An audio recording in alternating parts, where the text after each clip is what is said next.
Excuse me, miss? This is a free episode of my podcast, Wholesome, which is normally only available on Patreon. It's a thing I make with my friends. This one is available to you for free. If you want one of these every single week, you can sign up for as little as $5 a month at the link below. And where'd she go?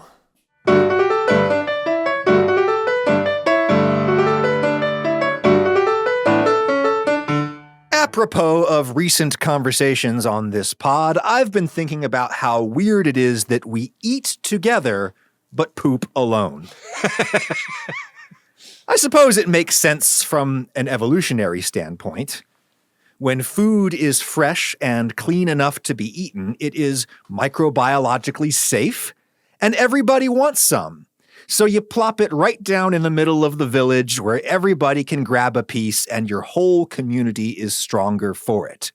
On the flip side, by the time your food has passed through your alimentary canal, the solid matter that remains is microbiologically unsafe. I just love the direction this show is going. It's really going down the shitter, isn't it? It's a real rug pull for all our patrons. By the time you've passed your food, what remains is microbiologically unsafe, and it's unuseful and undesirable. So you go get rid of that on the edge of the village over there. Suppose it makes sense to poop alone, but that doesn't mean that it also makes sense to eat together. Eating is a deeply sensual experience that is also extremely gross upon close examination of the physical acts involved, much like sex.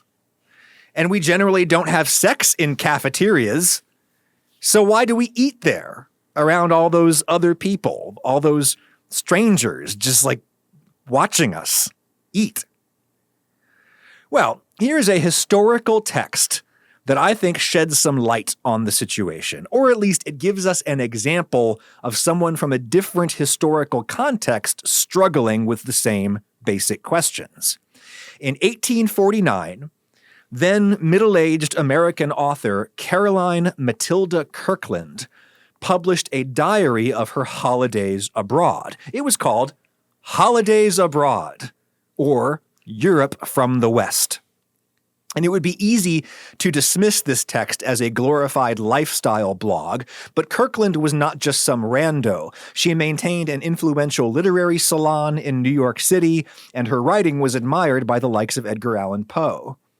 Her European travel log is insightful and unsurprisingly funny. She was a humorist, among other things, and the book is also a useful text for historians of France, especially for the years immediately following the Revolution of 1848, the establishment of the Second French Republic, and the eventual rise of Napoleon's nephew to become Emperor Boney III. Caroline Kirkland's travel memoir is a richly observed, first-hand outsider account of life in Paris in these delicate revolutionary times. And in her book, Kirkland offers a hilarious account of that time she did something real freaky in Paris. A real one time at band camp kind of situation. A thing my bridesmaids will make sly jokes about without fully tipping off my new husband as to what actually happened kind of thing. This one time in Paris, Mrs. Caroline M. Kirkland threw caution and basic propriety to the wind, and she ate at a restaurant. One of the novelties of the lady traveler in Paris, she wrote. For you see, restaurants were a new thing in the world in 1849, or at least restaurants of the kind that she experienced. The first examples of the modern international sit-down full-service restaurant concept that we all know and love today. The kind of public place where you get a private table at a time of your choosing. You and your companions order different things, whatever each of you wants from the menu. A server brings you your food and keeps your cup filled and cleans up after you when you leave. Amazing. The very first establishments that were called restaurants are actually a little bit older than what I just described. They're from 18th century France, from the last decades of the old regime before the First Revolution. Fancy shops started popping up in Paris that sold restaurants, bone broths that were said to restore your vitality without making you feel all heavy and bloated. Restaurant. Restaurant. Yes, the very first restaurants were basically juice bars. A health food fad among the patricians, based on the trendy and highly questionable medical belief from the time that animal protein is essential for human strength, but that solid meat is too physically taxing for a gentleman to digest. So, bone broth. If you were an aristocrat in the old regime, or if you wanted to hang with the aristocrats, you could display how refined and how delicate and how gentle you were by slurping a restorative bone broth, especially if you did it in a restaurant, which was a public space for the slurping of bone broth. And I should say that I'm greatly indebted here to the work of Dr. Rebecca Spang, Distinguished Professor of History at Indiana University. Her book, The Invention of the Restaurant, belongs on any chowhound's coffee table. Anyway, public eating had existed in Western civilization before restaurants, but generally as an extension of the kind of like family-style eating that people have done in their homes since time immemorial. A traveler could get a meal in a public house, a pub, or at an inn, but it would work like getting a meal in a private home. Dinner would be at a certain prescribed time, and there would probably only be one big pot of stew to share. Or, if you were lucky, you might get a binary choice, steak or fish. I remember I had the lasagna. Rich people and organizations held banquets all the time, giant dinners to which you would invite lots and lots of people, strangers even, but it would work more like a catered dinner in a private home. You couldn't just swing by the banquet and grab a bite whenever you wanted. You would show up at 7 sharp when invited, and you would sit down at a big, long table with people that you might not even know.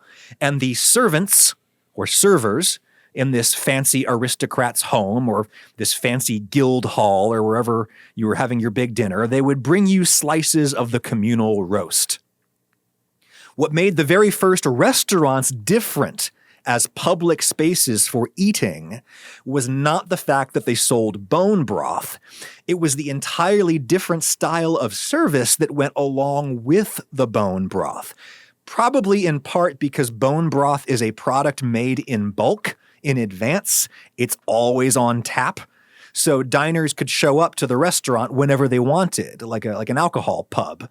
And the vibe was more like a health spa than a banquet. The host did not say, "Oh, come over to our long table and feast with us, brother. Grab your flagon of ale and a joint of venison, and we'll sing songs of battles won and comrades lost." No. The host at a restaurant would say, "Oh, you look so under the weather, Monsieur So-and-so. Come this way to a private booth where you can receive your medicine, your restorative broth. Choose from among our treatments on this little paper card." The whole bone broth spa concept did not survive the revolution of 1789, but the style of service did, as an unlikely embodiment of revolutionary values. A restaurant became a place where any person, regardless of the class into which they were born, any common Frenchman with at least a little money, could walk into a restaurant and be treated like a noble for an hour. You might not be able to afford any servants in your home, but walk into a restaurant and someone becomes your servant for the night, someone to wait on you, a server, a waiter. And a good waiter could make enough money that they too could pay for the experience of being waited upon by someone else. That's what an egalitarian, developed economy looks like. Everybody scratching each other's backs until all are satisfied. This was the new thing that American author Caroline Kirkland wrote about with such fascination in the late 1840s, and you'll never guess which part of it really blew her socks off. There was an aspect of the experience of going to a restaurant that struck her as downright socially transgressive, naughty even. Here is what Kirkland wrote. Dining at a restaurant is one of the novelties of the lady traveler in Paris. And next here, she's going to compare the experience to what I think was probably like a lunchroom that she knew back in the States called Thompson and Weller's, like an American proto-restaurant, like a tea room or something. Okay, quote, taking a sandwich or a plate of oysters at Thompson and Weller's is a considerable feat, and some of our ladies at home roll up their eyes at the boldness which can venture thus far. But to sit down in a public room, and here she is describing like a proper sit-down restaurant in Paris, a public room, to sit down in a public room to a regular dinner of an hour's length or more is quite another affair. And it really requires some practice before one can refrain from casting sly glances around during the process to see whether anybody is looking. But these restaurant dinners are very pleasant things once you are used to them. The Trois Frères Provençaux, for instance, which is one of the best. You are seated at a table covered in damask fine enough for royalty with napkins to match, all of an extreme purity and whiteness. Okay, Karen, go on. You have silver forks and spoons to as many plates as you can contrive to use in succession. Your food is all served in silver dishes, quite hot, and the cuisine is of the greatest delicacy as well as variety. The notion that different people could eat totally different things at the same meal was a novel luxury to people back then, and menus were often absurdly long to emphasize this aspect of the experience. It was restaurant as vending machine. You can get anything, but anyway, here's what seemed real freaky to Caroline Kirkland. All about you are immense mirrors, statuary, flowers, fruits in elegant baskets of china or ormolu, and whatever luxury can devise to enhance the pleasure of the dining. And withal, though there may be 20 other parties dining at as many tables within sight, yet nobody looks at you or seems to know that you are there. One waiter takes you under his especial care, and the different courses are served with the precision of clockwork, everything being as neat and elegant as possible. One feels at first as if it was a transgression. But after a whole, this subsides into a feeling of agreeable abandon, unalloyed by any sense of naughtiness, and a dinner at a restaurant becomes one of the natural events of a Paris day. Hey, baby, it's natural. It can't be wrong. What scandalized Caroline Kirkland about eating in a real restaurant for the first time was not the luxury or the indulgence. It was the fact that groups of socially unrelated people were taking their pleasure in the same room as each other. It must have felt to her like being in a creepy swingers party. Or in a public bathroom with no stalls or dividers. These people are just having sex right there in that corner as though the rest of us are not standing here. And I'm just supposed to pee while this is happening? There's no stall and I'm shy. That is how a restaurant felt to Mrs. Kirkland. There's a whole other family right over there having their own dinner as though we aren't right here having our dinner. And we'll acknowledge each other's existence, but we won't be like talking to each other. I tried sitting at their table and they were like, hi? It's an understandable reaction from someone who has previously understood dinner to be a household activity, even when it occurred outside of the home. Even at an inn or a pub or a tavern, dinner was still served family style. In a restaurant, in contrast, you have a public space that's divided into little semi-private zones where we can experience some of the intimacy and the conviviality of a traditional family meal, but it's all made more economically accessible via the magic of mass production, via economies of scale. We sacrifice some privacy by eating in a room with other parties. But if we can get over that weirdness, we can enjoy a relatively affordable meal cooked by someone else and with a ton of options to choose from. Who bridges these worlds for us? Who is the interface? Who mans the wall between the private bubble of your table and the public resource that is the kitchen? That, my friends, is your waiter, your server, the servant whom you have rented in a sort of timeshare agreement with the other diners around you. The server is endowed with the special authority to pass through that semi-permeable social membrane that surrounds your table. And thus, this is a job for which extraordinary social skills are demanded, or at least highly appreciated. My God, I do appreciate a great restaurant server. Somebody who is so in tune with your needs and your desires that they know exactly when to swoop in and fill your cup, and they know exactly when to just walk on by and leave you alone. There's something a little gross about it. You feel guilty, or at least I feel guilty, expecting such a one-sided relationship with a fellow sentient human, where only my needs are the ones being fussed over. For a man especially, it can leave you feeling like a pathetic John, paying someone to pretend to love you because obviously no one in their right mind would actually do that for free. But artful management of this weird feeling of guilt can itself become another pleasure of dining out. Heaping praise upon a deserving server is fun. Staying out of their hair and just letting them work if that's what they seem to want to do today is also fun, because you know that you're better than that tone-deaf asshat in the next table who won't stop trying to make the server laugh with dumb dad jokes. Leaving a great server a great big tip, that's fun, if you're fortunate enough to have the means to do so. My favorite thing is leaving a gigantic tip for a server who didn't do so well that day because they obviously had something going on in their life.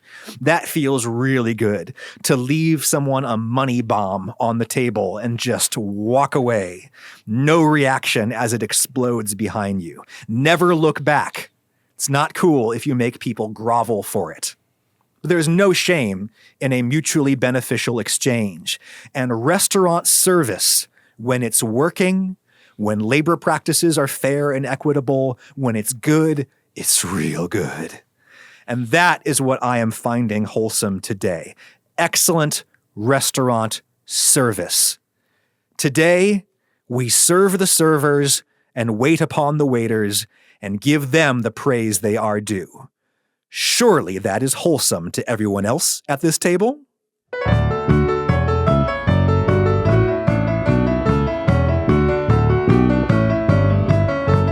Welcome to Wholesome. It's a podcast about three friends sharing the things that we like with each other.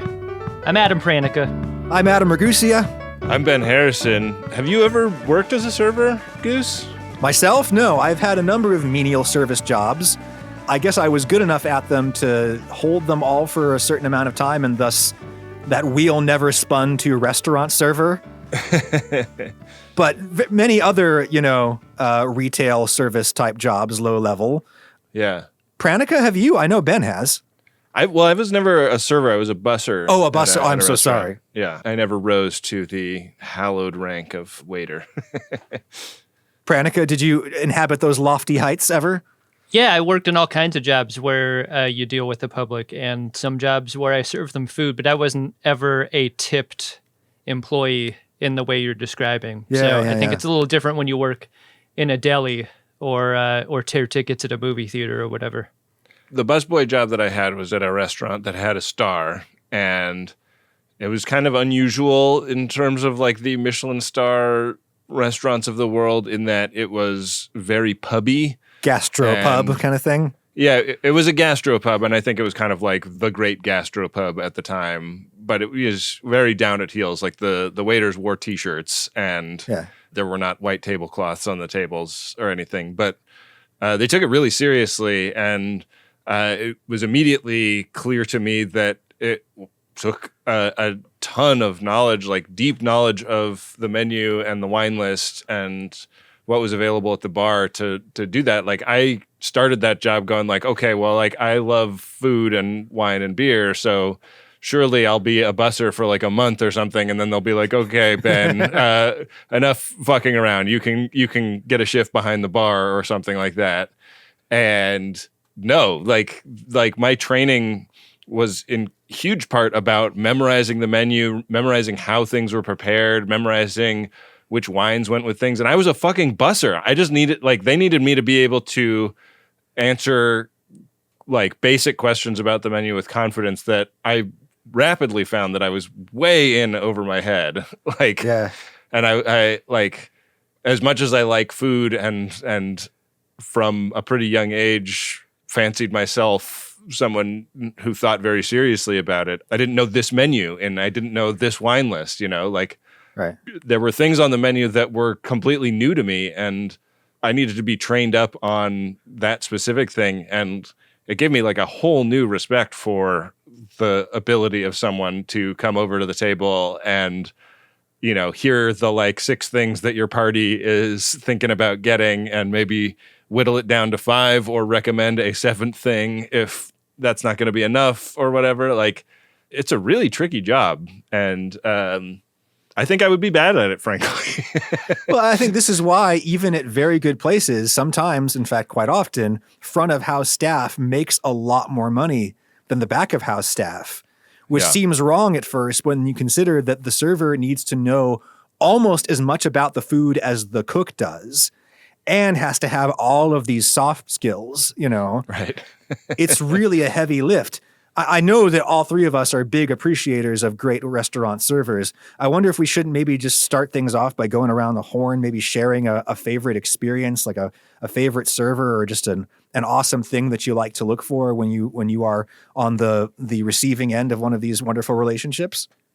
Yeah. I mean, I think that a thing that I sometimes go into a restaurant stressed about is like, am I going to be oversold? Are they going to trick me into buying more shit than I actually need? And I feel like I'm in such good hands so much of the time because I will have a list of maybes, and I will find myself in dialogue with a server who is like, no, that's too much food. Like, you only need 3 of those or whatever. Like, that's because the best servers make it into a partnership, like where they're invested in your happiness and your satisfaction with your order as much as they are. It works for everyone involved. And everyone knows that the way you make Ben Harrison happy in a restaurant is you hold him down and protect him from himself. That's very true. I mean, like, the economics 101 version of a server is like, extract as many orders from your client as possible so that the tip at the other end of the interaction is as high as possible, because it is just a function machine. It's just a percentage of the total that is paid. And so, like, you have zero incentive to discourage them from getting the 3rd entree or whatever. But I think a good server understands that it's not a pure function machine, and like, there's a long game involved here. Like, a restaurant that is really fun to be in and takes really good care of you is a place that you're going to go back to. And we should acknowledge that, like, those kinds of lesser friction social and economic interactions are enabled by people being paid well, by being paid fairly enough that they don't have to try to eke every single cent out of you. Yeah. I mean, like, the Europe restaurant example is really interesting because the tip element of the interaction is so much less of a thing, if it's a thing at all. And the standard of service is very different in Europe. I mean, it's different from country to country and also restaurant to restaurant. But in the US, like, I think that we are very efficiency minded. Like, when you watch Gordon Ramsay tear a restaurateur a new asshole, it's almost always because the food is taking too long to come out, which is like, in France, like, who gives a shit? We're going to be here for 3 hours. Yeah. Like, take as long as you want. Make it good, you know? I mean, I have personal anxiety about getting off of a table so that the restaurant can put another couple of butts in seats and make more money. And it's like, it's a different vibe here. I told a story on my YouTube channel some time ago about going to a Brazilian steakhouse for my birthday. And I remember this story. Yeah. And so as you may recall, we kind of got in and got out. And because I thought that's what you do. That is how I contribute to the experience, is by, turning the table so that they can make some more money off the next guy. Yeah. And when I asked for the check, like, they brought the manager over to make sure that I wasn't unhappy, that I wasn't just there for that we weren't going to stay for more hours of the meat train, at a Brazilian steakhouse. And I was like, no, it's delicious. I'm very full. I always get all of the meat at first and then I eat it all. Right. And after I published that, I got so many emails from Brazilians just being like, God, they must have been so pissed / hurt. Like, because this is supposed to take 3 fucking hours. Yeah. Pranica, what is your archetypal restaurant server? Who's the angel that you want to see when you walk in there?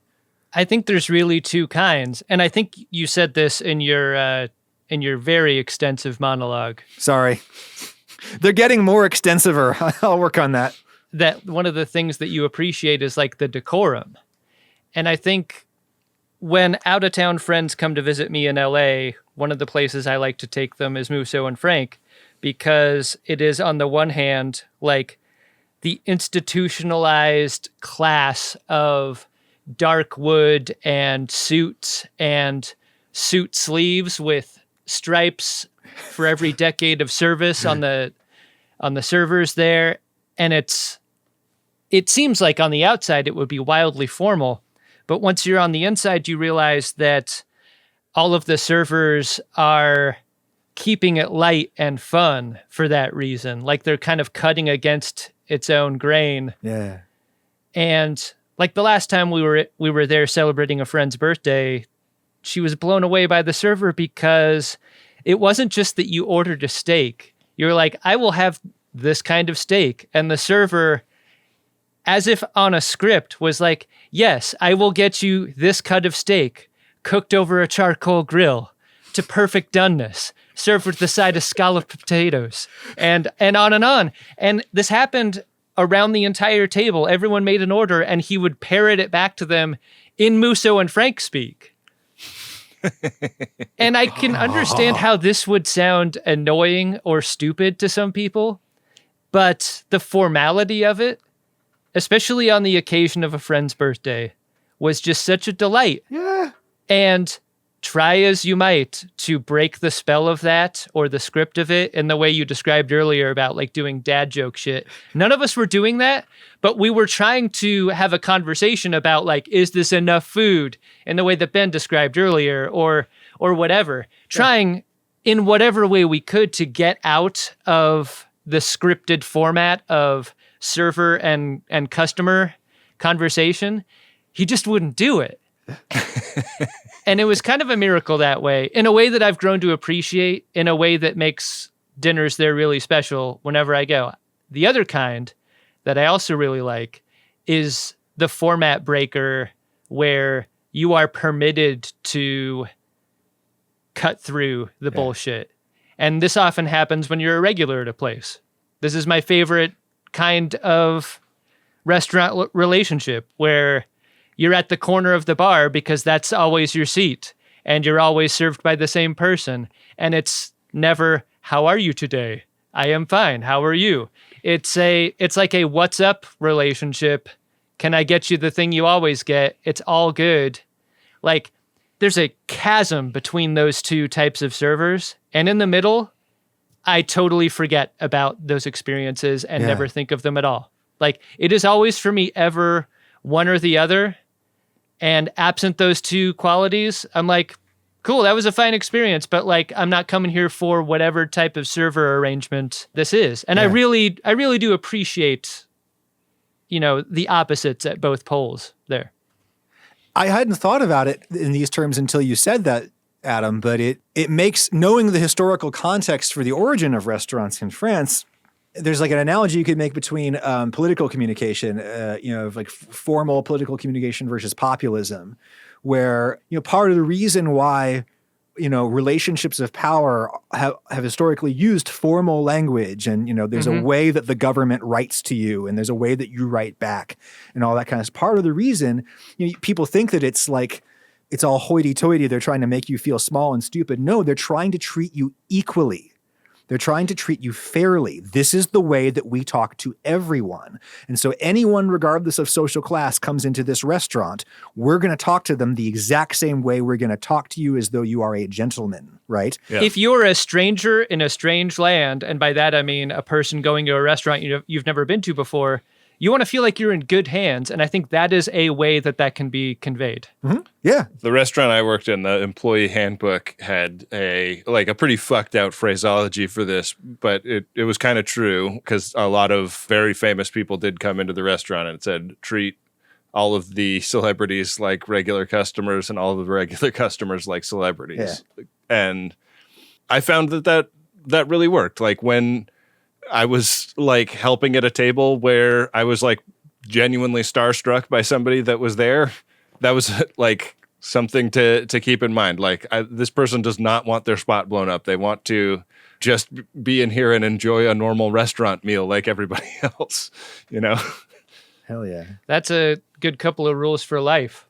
Yeah, agreed. I mean, I think that the like negative experiences I've had in restaurants have mostly been feeling weird about the way someone else was acting at the staff. You know? Like, I think that there are people that take that, timeshare of servants for an hour thing too far and want their relationship with their servants to be incredibly domineering, and they want everyone to be like submitting to their will. And dudes who are not there for the food, they're there for the submission. Yeah. And, like I think lucky enough in my brief time in the biz not to really experience that, but I've experienced it plenty of times third hand, like sitting at one table over and like just wanting to crawl out of my skin as somebody bossed the staff around and sent stuff back and just made a pig of themselves because they needed to feel powerful for whatever reason. Yeah, I sometimes feel like my relationships with servers is like a bit of a submission off. it's like Ned Flanders in that Simpsons episode where he said, I'm meek, but I could be meeker. Yeah, because I think like a thing I try to do is signal like I'm not going to be a problem. Yeah, exactly. That's all you want to convey is I'm not going to be your problem today. Yeah, like I'm going to be one of your easy tables, and it is more fun for me if I feel like the server is not like taking a big deep breath in the service area before coming out to check on my food, and that's like one of our rules on The Greatest Generation, no bits on tips. Like, don't put your server in an uncomfortable position of having to laugh at something because of the power differential in the relationship. And it is fun and nice to have someone go off and fetch something for you. You don't have to be a dick about it, Well said. I think that's why the great experiences in restaurants feel very like conspiratorial. Like we're in this experience together. Yeah. We're all wanting this to be a good time. So there is no you do for me. It's we do for we. Yeah. You and I, Adam, were in a restaurant in Las Vegas last year, and you noticed a special seltzer machine that they had behind the bar, and we were talking about it just to each other, and one of the bartenders overheard and made us some seltzers just to like throw us some freebies. And it was one of those things where it's like, I guess this probably technically doesn't really cost the restaurant anything, but it was so nice that this thing that was just between us, we were just talking about, oh, that's a cool machine. Maybe we'll order something that involves that later, was received and processed by the staff in a way that was like, oh, these guys are really excited about this thing. Like, let's share in that excitement and do a nice thing for them. You know, they didn't, I think that like at this point we were sitting at the bar, we didn't even, they might not have even necessarily known that we were waiting for a table and a bunch of other people. But they just made it a cool thing. And it's a very memorable moment from a memorably pleasant night at a restaurant, because it was just that thing of anticipating your needs before you've even articulated them to yourself. Killer. And that's like some of the best service stuff there is. Praise. As an aside, if you see a seltzer water machine that makes micro bubbles straight from Japan, of which there are only 8 in the country, definitely get a glass or a highball with that seltzer water. It's really special. Indeed. And I think that was the thing that I like hadn't really wrapped my head around when I first got that job, was like, oh, like these people know what this restaurant can do. Yeah. So like having that really fine-grained understanding of the menu, like what your options are with the various dishes, what your options are not, and how to talk about that. Like, no, we don't make any alterations on the burger. Like, that's a pretty firm line that the kitchen holds.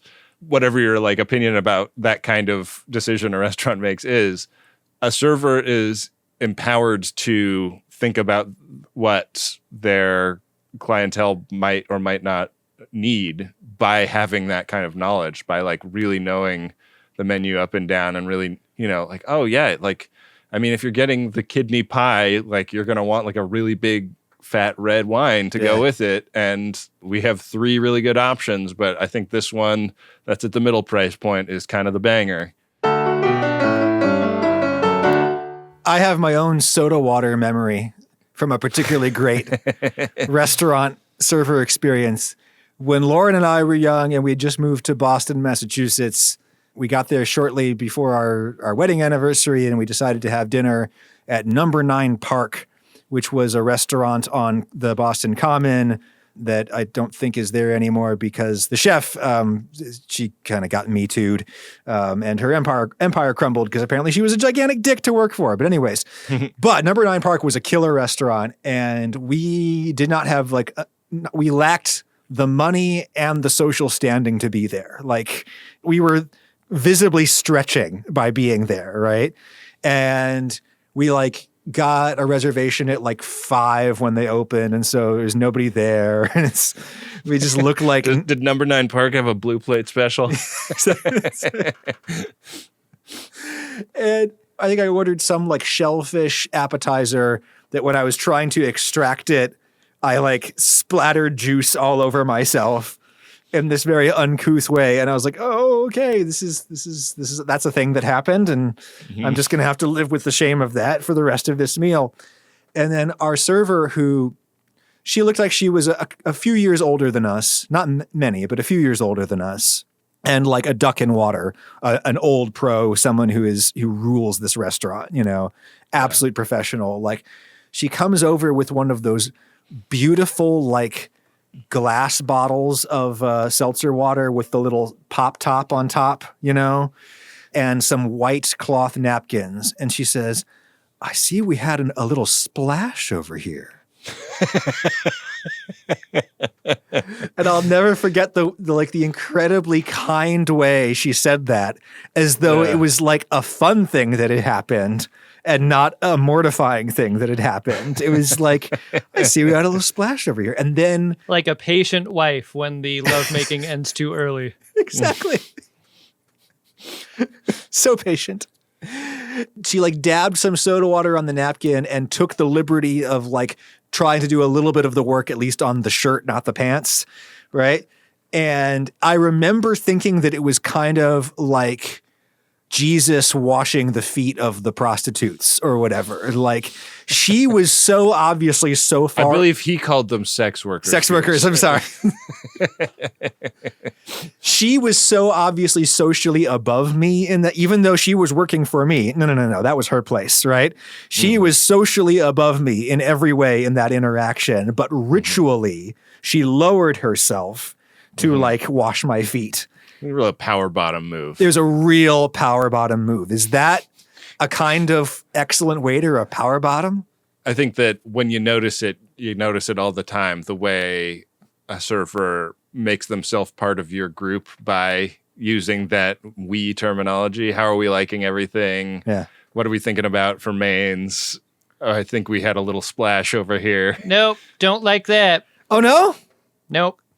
That's the tension in the system, though. It's like, yes, we are all in this together, but also that is not the case. So, like, the server that sits down at your table with you to do the order. No, I don't like that. I can't get with that. Yeah. It's very hard to describe and also very clear when it works and when it doesn't. This sort of thing, which is why the greats are uncommon to encounter. You know, the greats intrinsically know this, instinctively know this, in a way that someone just starting out probably wouldn't, or someone who doesn't grasp that couldn't possibly understand. Yeah, as a great man said, when you start coming with the customers, it's time to quit. Your dad was great. I don't know. I think I appreciate that. And I mean, you know, I don't go to restaurants as much these days as I did in my 20s and 30s, but I think the milieu I was in Brooklyn, where the word milieu is pronounced thusly. In the early to mid 2000s, there was almost exclusively restaurants where servers came and sat at your table and wrote your order out on the, you know, butcher paper on the table. It's big principle, like sitting down, you know, doing the Riker maneuver around a backwards chair to rap with you energy, you know? Yeah. But like, I think in New York, space is at such a premium that like, it felt cool to like even have the space for that sometimes. So I don't know. I have a fondness for it. I've definitely seen it done badly, but I like being like welcomed into the club in that way, personally. I would like to shout out one of my favorite restaurant service practices, regional restaurant service practices that I did not know, had never even heard of until I moved to the southeastern United States, where it is tremendously common, and tell me if you've experienced this. Tell me if they have this out west.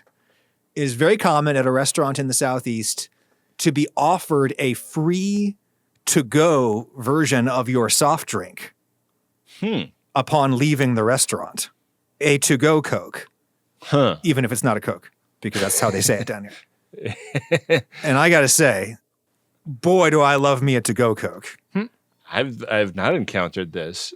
I think that, yeah, those little like regional differences, they're fewer and fewer, but like they're still out there. Like the thing that always blew me away in New York was when you went to a Mexican restaurant, you had to like pay for chips. Like chips would be a menu item. I was like, what the fuck? Like chips are free.